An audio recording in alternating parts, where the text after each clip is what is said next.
ئەبێ ئەوە بزانین کە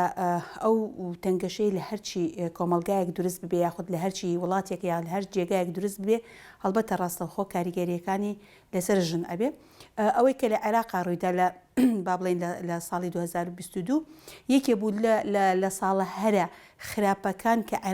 عێراق پیاتی ئەپەڕی ئەویش بەهۆی ئەو ململانە سیاسیی کە لە ناو عێراقا هەبوو جگەلەوە ئەو ململانە سیاسیانەی ئەقلیمێنەی کە لە دەوروبەرە هەبوو هەمویان لە ناو عێراقا چڕ کردبووە هەڵبەتە ئەم ململانەیە کە لە عێراقا هەیە ڕاستەوخۆ کاریگەری لەسەر باشووری کوردستانیش ئەبێت چونکە بتەوێت نەتەوێت ئێمە گرێدراوی وڵاتی عێراقین و هەروەها بەشدارین لە دەستوری عێراقا بۆیە لە دواخستنی با بڵێن دروستکردنی حکوومەت و یاخود جارێکی تر هەڵبژاردنەکان جارێکی تر حکوومەت هەڵەشانەوەی حکوومەت ئەمانە کاریگەریکی خراپی لەسەر دۆخی گشتی عێراق و باشووری کوردستان و جارێکی تریش لەسەر خانەوادەکان بۆیە ئەمانە وای کرد کە یاساکان بە پێی خۆی یان بە پێی بواری خۆی جێبەجێ نەکرێت هەڵبەتە لە گشتی عێراق و بە تایبەتیش لە باشووری کوردستان کە ئەمانە کاریگەریکی خراپی هەبوو بەسەر دۆخی هاوڵاتیان بەگشتی کە لە دۆخێکی ناهەموار لە دۆخێکی ناجێگیردا کە ژیانیان تەنانەت بە ناجێگیری ئەبردە سەر ڕۆژ ئەدرا بە دەمبی ڕۆژێکی تر چ لە ڕووی ئابوووریەوە بڵێ چی لە ڕووی کۆمەڵایەتیەوە بڕۆ چی لە ڕووی سیاسیەوە بڕۆی لە ڕووی ئەو بێکدا چوونەی با بڵێن هەموو ئەو کێشە و گرفتانەی کە دروست بوو ئەمە کە هەموو ئەم کێشە و گرفتانە کۆمەڵ ئەکا کۆ ئەبێتەوە ئەچێتە ناو ناخی تاکی کوردەوە کە لە ناو کۆمەڵگەی ماڵە دروستە بێ بۆیە ئەم کێشە و گرفتانە سەیرەکەی کێشەی کۆمەڵایەتی زیاتر لە دوای خۆی ئەهێنێ ئەم کێشە کۆمەڵایەتیانەوە ئەکاکە ژنان بە دەرەجەی یەکەم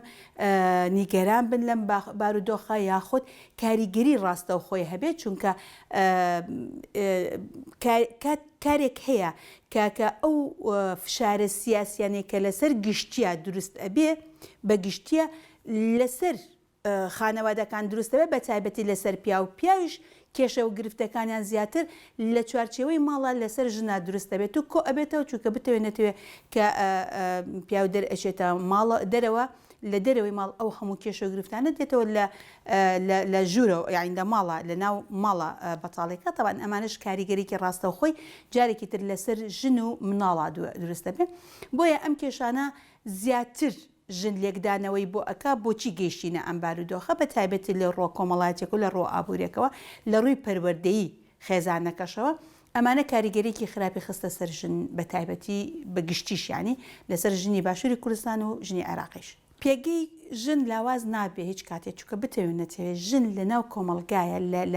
لە بناغی کۆمەلگایە ئەویش کە دایکە لە ناو خێزانایە بۆیە ڕۆڵی ژن هیچ کاتێکەکەم نابێتەوە بەڵام ئاستەکانی جیاوازە بێ ئێمە با بڵێن لە عێراق و باشووری کوردستانە لە زوو پێشتریشا کە ئەمە ئاماژەی پێدراوە کە ژنان ڕۆڵی کاریگەریان هەبووە لە بەرەوپێشچوونی سیاسەتەکان لە خەباتکردن لە دژی با بڵێن ڕژێمە یەک لە دوایەکانی عێراق کە بە ڕژێمە دیکتاتۆرەکان ئەناسران ژن ڕۆڵێکی کاریگەری هەبوو بەڵام کە دێتە سەر ئاستێک لە دەست ئەو هەموو دیکتاتۆرە ڕزگارت ئەبێ بە دوای ژیانێکی ئارامە ئەگەڕن ئەم ژیانە ئارامە و ئەکا کە بە تایبەتی ژنان طبعاً هەندێک دوور بکەونەوە بۆ ئەوەی کەمێک ئارامی بە جەستیانەوە بەخشێ بە فکریان بەخشێت چونکە چەنەهای چەند ساڵە لەژێر ئەو فشارە دەرونیە سیاسیە کۆمەڵایەتێک کە کاتی خۆی ڕژێمی بەعەس ئەنجامی ئەدە بۆیە سیرەکەی لە دوای 91ەوە بە تایبەتی لە دوای 2023ەوە ژنان پاشگەز ئەبنەوە لە بوارە سیاسیەکە چونکە ئەڵێ ئێمە ئازاد بووینە شێوازێک لە شێوازەکان بەڵام دوای 2014 کە دێتەوە جارێکی تر کێشە کۆمەڵایەت کێشە سیاسیەکان و ململانە سیاسیەکان گۆڕانکاری بەسەرادێ بۆیە دژمن لێرەدا هەموو کاتی هەوڵەدا شەڕێکی تایبەت بەرپا بکە بە تایبەتی لە باشووری کوردستانە یعنی ئێمە بە تایبەت گشتی کوردستان و بە تایبەتی لە باشووری کوردستانە ئەم شەڕە تایبەتە بەرەوڕووی هەموو کۆمەلگایە ینی هەموو کۆمەلگا ئەخرێتە ژێر ئەو شەڕە تایبەتە چونکە شەڕە چەکداریەکە هەندێک جار هەیە قۆناغەکان گۆڕانکاری بەسەرادێ بەڵام کە شەڕی تایبەت کاریگەریکی خراپتر ئەکەوێتە سەر کۆمەڵگا شەڕە تایبەتەکە ڕۆ ئەبێتە ناو ڕۆح و فکری مرۆڤەکان بۆیە ئێستاکە هەم زلهێزەکان و هەمیش با بڵێن دژمنکاران و هەمیش سیستەمی سەرمایه‌داری و دەسەڵاتدارانش بەگشتی هەوڵی ئەوە ئەدەن کە ئەو شەڕە تایبەتە بەردەوام بەرپا ببێت بە تایبەتی ئێستاکە زۆرە بۆیە ئەمە کاریگەری لەسەر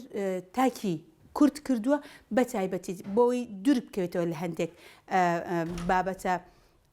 با بڵێن نیشتیمانیەکانە نەتەوەیەکانە هەوڵدان بۆ ژیانێکی باشتر بۆ هەموو ینی کۆمەڵگە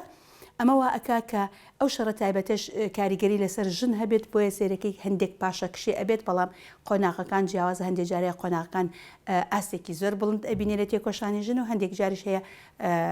با بڵێن کەم ئەبێتەوە بەڵام هەر بەرداوامی هەر هەیە طبعاً دۆخی ژن بەداخەوە یعنی لە 2022 ڕاستی بە تایبەتی لە بابەتی ژن کوشتن یاخود هەوڵدان بۆ کوشتن و سووتاندن گەیشتە ئاستێکی زۆر بەرز ئەمە وەکو باسمان کرد ئەمە کاریگەریەکانی شەڕی تایبەتە لەسەر کۆمەڵگەی ئێمە بە تایبەتی لەسەر ژنیش چونکە هەر خۆ کوشتنێکیش تەنانەت ئەگەر پاڵنەرێک لە پشتیەوە نەبێت هەڵبەتە ئەم خۆ کوشتنە دروست نابێت بەڵام ژن بەگشتی ینی تۆ بتەوێت نەتەوێت یانی لە کۆمەلگایەکی ئێستاکە یاساکان بوونیان نییە لە وڵاتیەکان یاخود لە ستاتوەیەکان کە ئێستاکە یاساکان بە پێی خۆی بەڕێوە ناچێ ئەوانەی کە بکوژن ئەوانەی کە هەوڵدان نەکەن یاخود ئەوانەی کە پاڵنەرن بۆ کوشتنی ژنان ئەمانە هەمویان لە یاسا بەدەرەبن بۆیە سیرەکەی ئەم ڕەوشە کە لە باشووری کوردستان هەیە با بڵێن لە ماوەی 2022 زیادی کرد 21 بەڵام 22 زۆر زیادی کرد ئەمانە وا ئەکات کە ژن لە قۆناغێکەوە بچێتە قۆناغێکی تر بەڵام کە ئەبینی ئێستاکە ئەو یەکسانی کە هەیە طبعاً هەموو ئەمانە هۆکارەکەی ئەوەیە ببورن ئەو یەکسانەیە کە لە نێو کۆمەلگایە نیە یاخود لە تەنانەت لە فەرمانگەکانان نیە تەنانەت لە ناو ماڵان نییە ئەو فشارە دەرونیە جستەیە کە ئەکرێتە سەر ژن ئەمانە هەمووی هۆکارن بۆ ئەوەی کە ژن لە ئاستێکی جیاوازا بێت هەڵدانێکی زیاتر نەکات حتا فشارە کۆمەڵایەتیەکان کە لەسەر ژنە هەیە ئەمانە هەمویان کاریگەریان لەسەر بەرەو پێشچوونی هەیە ئەوەی کە زیاتر گرنگە هۆکارە سیستەمە دەسەڵاتدارێکەیە کە لە باشووری کوردستان هەیە ئەمە یەک دوو مەسلەی ئەنتەرنێت و تۆڕە کۆمەڵایەتیەکان و تەنانەت تەلەفۆن و ئەم هۆکارەکانی پەیوەندێت ئەمەش هۆکارێکی ترە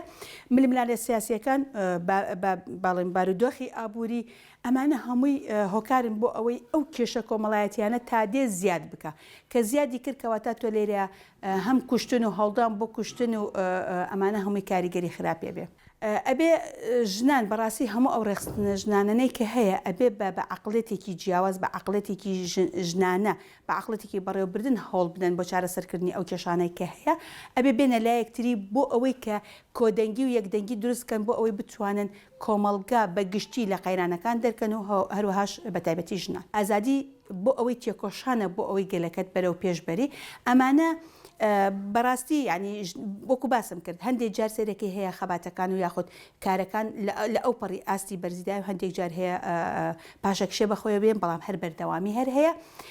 بۆیە ئەبێ ژنان لە هەر کوێیەک بن چونکە ئێمە بتەوێت نەتەوێت لە هەر وڵاتێک بن لە هەر جێگایك بن لەسەر ڕووی ئەم زەویە ژن هەمان معاناتی هەیە هەمان فشارەکان لەسەرێتی بۆیە ئەبێ هەموو بە یەک دەنگ یەکەڵوێز بین جگە لەوە ئەبێ لە باشووری کوردستان وەکو ژنی کوردیش بم هەمان شێواز هەوڵ ینی تێکۆشانی ئێمە زیاتر بەرەو ئازادی بێ و بۆ ئازادیش بێ تۆ هەموو شتێک بە تێکۆشان ئەبێت ئەوەی ئێمە ئێستاکە لە ڕۆژهەڵاتی کوردستانە بینین شۆڕشی ژنە ئەوەی لە باکوور بوو هەر شۆڕژی ژن بوو ئەوەی کە لە باکوورشا بە هەمان شێواز بەڕێچکەی یاخود بە پێشەنگایەتی ژنە ئەبێ ئەم تێکۆشانی ژنە ئەبێ هەمومان بە یەکی بخەین بۆیە هەڵدان ئەوە هەیە چونکە تۆ ئێستاکە بینی لە هەموو جێگایەکە سیمینارەکان ئەکرێت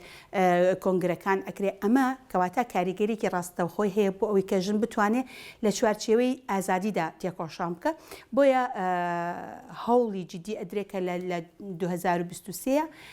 کاری زیاتر و باشتر بکرێت بۆ ئەوەی ژیان لە دۆخێکی جیاوازترا بژین و لەژێر ئەو فشارانەیە نمێن و هەوڵدان بە تێکۆشان بکرێت.